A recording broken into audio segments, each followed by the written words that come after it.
तर सुरेश धसांच्या कालच्या मोर्चातील video Jitendra आव्हाडांकडून tweet करण्यात आलेला आहे। धसांच्या मध्यस्थीनंतर सूर्यवंशी कुटुंबाचा लॉंग मार्च स्थगित करण्यात आला। सुरेश धसांच्या भूमिकेवरती जितेंद्र आव्हाडांनी सवाल उपस्थित केलेले आहेत। सगळ्याच ठिकाणी राजकारण करून आपली पोळी भाजायची सवय वाईट असल्याचं जितेंद्र आव्हाड यांनी म्हटलंय। खून झाला असताना माफ करा असं सांगणं योग्य नाही असं जितेंद्र आव्हाड यांनी म्हटलं आहे। फक्त पोलिसांच्या वरती गुन्हे दाखल करणे हे मला वाटतं संयुक्तिक होणार नाही। त्यांची मला वाटतं बऱ्यापैकी कान उघडणे आता डिपार्टमेंटने केलेली आहे। गुन्हेच दाखल व्हावे असं काही आग्रह धरू नये असं माझं मत आहे भाऊ। त्याच्या उपर तुम्ही जसं म्हणा त्याच्या उपर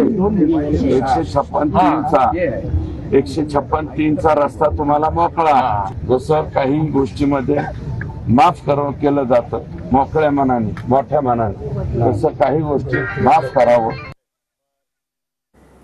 तर जितेंद्र आव्हाड यांनी सुरेश धसांच्या वक्तव्यासंदर्भात काय भूमिका मांडली आहे ते आपण पाहतो आहोत। दुसऱ्याच्या घरातील माणसाचा खून झाला असतं तिसऱ्यानं येऊन जाऊ द्या त्याला माफ करा असं बोलणं खूप सोपं असतं असं जितेंद्र आव्हाड यांनी म्हटलंय।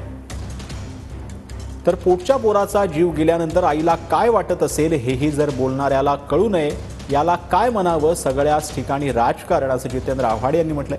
करून आपली पोळी भाजण्याची सवय वाईटच असते। कुठल्याही परिस्थितीत कुणालाही माफी मिळणार नाही। ज्यांनी सोमनाथला मारलंय त्यांना कायदाच मार बसेल याची खात्री आम्ही देतो। एवढंच जर आपल्यामध्ये क्षमा याचनेचे भाव असतील तर कृपया आपण हिमालयात जाऊन साधुसंत व्हावं आणि वाल्मिक कराडलाही माफ करावं।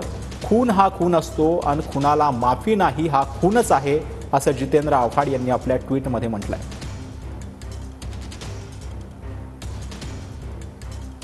तर सोमनाथ सूर्यवंशींचा खून आहेच आणि संतोष देशमुखांचाही खूनच आहे। तिघांच्याही खुनाला माफी नाही अशी भूमिका जितेंद्र आव्हाड यांनी मांडली।